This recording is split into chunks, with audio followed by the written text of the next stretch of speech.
Apartment का साया। सोनिया ने हाल ही में शहर के बाहरी इलाके में एक नया अपार्टमेंट खरीदा। यह एक बड़ा और खूबसूरत फ्लैट था, लेकिन इसमें एक अजीब सा सन्नाटा छाया हुआ था। पड़ोसी ज्यादा बात नहीं करते थे और अपार्टमेंट के गार्ड की आंखों में एक अजीब सा डर झलकता था।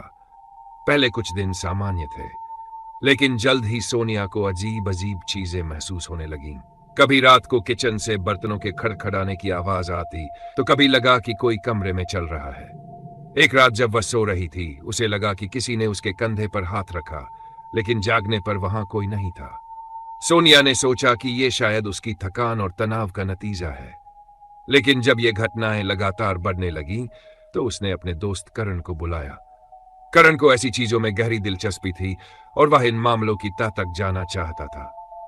करण ने अपार्टमेंट की पूरी जांच की। उसने महसूस किया कि लिविंग रूम के कोने में एक अजीब सी ठंडक थी। उसने सोनिया से पूछा, क्या तुमने अपार्टमेंट खरीदने से पहले इसकी पूरी जानकारी ली थी? सोनिया ने जवाब दिया, नहीं, मुझे यह काफी अच्छा लगा तो मैंने ले लिया। करण ने स्थानीय लोगों से पूछताछ की। उसे पता चला कि यह अपार्टमेंट पहले एक परिवार का था। उस परिवार की बेटी ने यहां आत्महत्या कर ली थी। उसके बाद से यह जगह बदनाम हो गई थी। करण ने सुझाव दिया कि एक पंडित को बुलाकर पूजा करवाई जाए, लेकिन सोनिया ने इसे अंधविश्वास मानकर टाल दिया। एक रात सोनिया अपने बेडरूम में अकेली थी। अचानक लाइट्स बुझ गई और पूरे अपार्टमेंट में गुप्त अंधेरा छा गया। तभी उसे दरवाजे पर जोर से खटखटाने की आवाज आई। सोनिया ने दरवाजा खोला, लेकिन वहां कोई नहीं था। जब वह वापस पलटी तो देखा कि लिविंग रूम में एक धुंधला साया खड़ा है। वह साया धीरे धीरे उसकी तरफ बढ़ रहा था।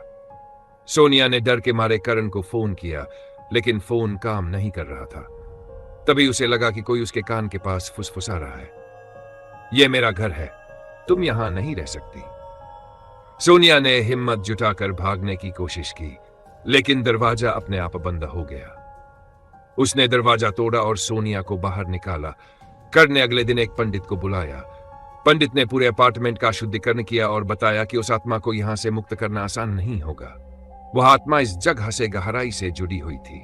सोनिया ने आखिरकार वह अपार्टमेंट बेच दिया और कहीं और शिफ्ट हो गई, लेकिन जाते जाते उसने खिड़की से देखा कि लिविंग रूम की लाइट अपने आप जल गई। वह शायद भी वहां जैसे किसी नए शिकार का इंतजार कर रहा हो।